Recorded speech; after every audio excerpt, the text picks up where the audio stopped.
Okay, another thing. Wow, what is that? I have no idea what that is. Okay, another thing about my life is you get to see things in a more raw, developed form or undeveloped form than you do in certain places. For example, the United States. The whole idea of strip malls. This is technically a strip mall of sorts, where it's just people on the side of the street with little stores, different things. You can build dog houses there, get different kind of construction material. So you're just driving by and then you stop and you purchase certain things. Wood, bricks, dog houses, other kinds of things. And these people on the side of the streets are practitioners, they're craftsmen, and you can get them to come to your house and build a thing there, or you can just purchase the materials on yourself. And then they'll only have these lorries, these trucks, to deliver the stuff, where you, of course, can provide your own delivery method for it. So yeah, this kind of thing, where you'll see like several people with the same kind of materials. And you see that in strip malls as well too, where it's the same kind of stores as strip malls. And you wonder why are people, I mean, I normally wonder, I'm like, okay, these people are selling bricks, these people are selling bricks, these people are selling bricks. Why do you stop at this person versus that person? And there is a situation where in some cases, it's kind of a word of mouth thing. Somebody sends you because they know somebody, or you can even just go and get a better deal by, what's that word, bargaining with the different people at the different places. Okay, right here is I guess it's to get people driving and speeding and things like that. Now they were trying to work the system in with registration. I've just seen in some places the street lights don't necessarily work, but some of these sometimes they'll flash at people, but I don't know how well they're actually at getting the point of if this is somebody's car, registering them, we're going to follow them up with a ticket. So that's just part of the development that they're trying to slowly bring into Nairobi. In the previous video I was talking about how the construction is done with wood, but bamboo is making a move. So you can see here some example of bamboo being stocked. I think this bamboo will be used as scaffolding and things like that to build up locations. And coming up here, we're coming up to Spring Valley, which used to be just a small little store. You can see where that truck is entering by the gas station there, the total sign. And here that these trucks pulled up, I think they're expanding and building up a more modern mall here at Spring Valley. There you have the tops of a temple. As I've mentioned in that same video, I was talking about the construction with the Indians. There's people from the Indian subcontinent, so you're talking about people from the country of India, Bangladesh, so people with those religions.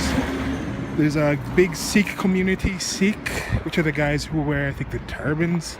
Could be wrong with that, but there's something they call them here, Kalasingas, and they have this really cool logo thing. I'll try to find it somewhere. There's this really cool logo that looks like two swords and like this circle thing. Looks pretty badass. I mean, I'm like, I would love if my religion rock that logo. But so you see a lot of these temples and churches, and you'll see a lot of them, of course, in this Westlands, Parklands area, because as I mentioned before, that's where many of them settled and have remained. So yeah. Okay, this just got blasted by a whole bunch of dust. But yeah, right there, see the construction's going on. Starting to dig in, build up, and I am seriously, this dust it's fun. It's part of walking around in Nairobi. But yeah, this is Spring Valley, so they're going to build this up into more of a mall. And it's a pretty old place. It's been here for quite a while. And you can see this bus is kind of stopping by in a more informal nature, where they just stop at different places. They actually build up some bus stops in places, and there's actually known places where they stop, but you can pretty much pick them up anywhere on the street. You can just flag them down, and in most cases they will stop if there is space in the bus. Even if there's people right behind them, they shall still stop in many cases. So yeah. So here's an example of how the places get built up. You just have this thing where a group comes together, the Pride Rock group. There's definitely some copyright infringement there, but cool name, your Pride Rock commitment. Disney, get at me, I can get you in touch with these people. Maybe I'll represent you here in Kenya. I'm kidding. But anyway, this is the thing where they build up different things. So you can see across this different kind of things being built up. Right there, that one, I don't think it's fully stocked yet, but I saw that coming up. These things come up really fast. These are little buildings, not little buildings. there's that building right there. It's like a 25-story building. I talked about that before. I showed some film from it when I was on Waiaki Way. And as I was saying, that's kind of overlooking now all these people who have homes. Like you can see, it's a straight shot. If you're up there, even on like the 20th or the 10th, 13th floor, you can see all the way into these people's home. So, okay, yes, people don't have eagle sight. It's not like people are posted out there with binoculars and things like that, or telescopes spying on people, but this is a general thing in suburban areas. It's not that common to be living by places like that. Yet, as I said, or as I haven't said it before, but as I'm realizing this isn't a suburban area anymore. Now this is becoming an urban area because of the urban sprawl, as they mention in the United States. And this is another thing that need to keep reminding myself. When you travel to different places, I'm like, I see something somewhere, I'm like, yeah, that's that. And then it sometimes takes a while to see how its effect is somewhere else. Like now there actually is there's no areas between the central business district and this estate here that aren't built, that don't have homes and commercial areas. There used to be at least a buffer before you got to this place where you could say, okay, for at least this square kilometer there's no commercial actual area. But no, now you have a situation where it's just the urban sprawl has happened and things are connected. Okay, right here is an example of the construction with the wood that I was talking about, and also this is another institution this is one of the places where I saw that symbol. It's on the gate down there, that Sikh symbol I was telling you about. So here it's an older place and the community is growing, so I guess they're building an extension onto their community center or temple or whatever exactly this building is. Another very common roadside thing would be these little gardens where people can come and buy different plants and put them up. They're really cool. You just see all kinds of different plants and biodiversity and things like that here. And same as with the construction things, you can either get somebody to come deliver from you, or they can figure out how to deliver for you to your house. But in most cases, people don't really get enough to need a major delivery. They just put them in the back of their car. If you need a bigger thing, they normally have connections to the places outside and the outskirts where they'll have a lot more. Like let's say you need for some reason to get like 500 pieces of some certain tree or some certain plant, you want to build a major place. Okay, that's kind of... So yeah, sorry, cut off a bit there. That kind of idea of getting that many... Okay, that's not true. I didn't see that. But I haven't seen these ones at this size before. That's kind of cool. But I normally see these as a full bush, and this is how they start. But yeah, kind of cool things you just see on the side of the street. But that whole 500 thing, I don't think you'd find a situation where somebody needs 500 pieces of anything.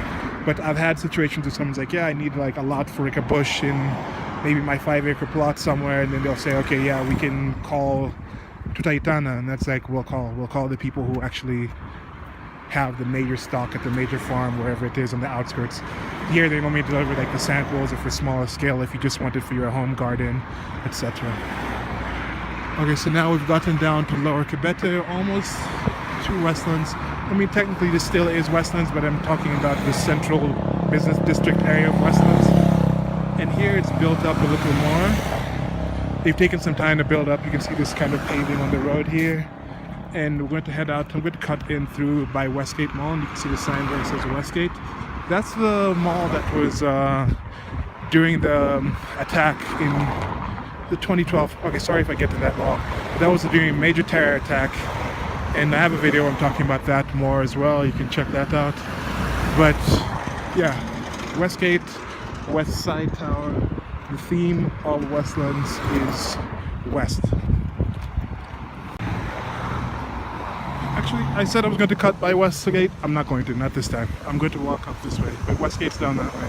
I'll go to Westgate Mall a different time and actually go inside. But since I have no plan on going inside today, I have some more things to do in this direction. I'm going to head that way. But yeah, Brookside Drive used to live up that way. This was the road I used to come down to often. And when I was a kid, there was more riding in cars and things like that. And then I got to a point in my life where I just really liked walking around. And it took me a while to actually walk up on Lower Kibete Road and check it out through that way and see the neighborhood in different ways. And that's one thing I greatly advise for anyone. If you live in a certain area, walk around, get to know it by foot. And that's one thing I do a lot of, but I guess I also travel a lot more than most people. But that's one thing I like to do when I get to a new place, take a couple of days and walk around and kind of see how the place is, get the lay of the land, as they say.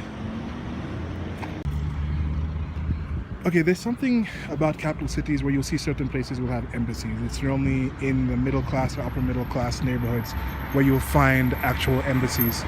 And you can see the Westgate Mall, which is an international quality mall, and I'll show you when I eventually go there if you've seen pictures of it. But there's a lot of embassies in this area. And here it's kind of cool to see this embassy of the Federal Republic of Somalia. Now I don't know if it's still staffed, but you can see the older flag there. It's kind of torn up. Kind of fitting with the state of Somalia right now to have an embassy with a torn flag and kind of just in disrepair and not really being taken care of. So that was just kind of a cool thing that I noticed. Yeah. This is another really unfortunate thing about Nairobi is you'll see places like here just on the side, it's just trash being thrown around. You'll have these places where people are burning trash, and just on the side of the road trash or clippings, lawn clippings and things like that. And you'll have that right by spaces with, as I said, the small nurseries where you can buy plants. And that's, I think, one thing I would want to say about Kenya, about moving around, traveling around. It's the different smells of places. Certain cities, you get to a certain place, like, oh, this smells in a certain way. And there's an adjustment period to getting by it. And there's a lot of things with smell and evoking memories towards that. And I think there is a lot behind that. So that's Westgate Mall through the bushes over there, through trees. And main area of Westlands is up here. That's the Reed Center up there. Not going to cut through that, but that's the direction I'm headed in.